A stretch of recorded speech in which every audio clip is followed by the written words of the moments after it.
न किए तो 30 मार्च की कॉल जो वजीर आला हो। एपका के ज़ेर एहतमाम विहाड़ी में अपने मुतालबात के हक में एहतजाजी जलसा और मुजाहरा किया गया, जबकि रैली भी निकाली गई। रैली की क़यादत ज़िले सदर तैयब भट्टी और ज़िले जनरल सेक्रेटरी मलिक शहबाज ने की।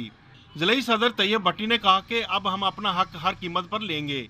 पंजाब हुकूमत हमारे जायज़ मुतालबात पूरे करे। जब वफाकी मुलाजमीन को 25% तनख्वाह बढ़ा दी है तो सूबाई क्लर्क्स मुलाजमीन को भी इनका हक दिया जाए।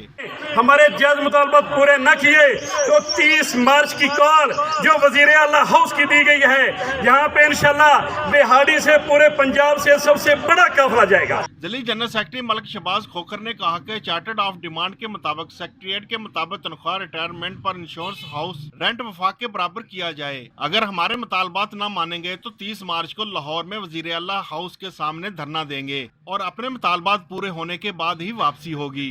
ऐप का मुलाजमीन ने हुकूमत के खिलाफ शदीद नाराबाजी भी की। कैमरामैन टीम के साथ वहीद अहमद भट्टी, कैपिटल 51 न्यूज़, विहाड़ी।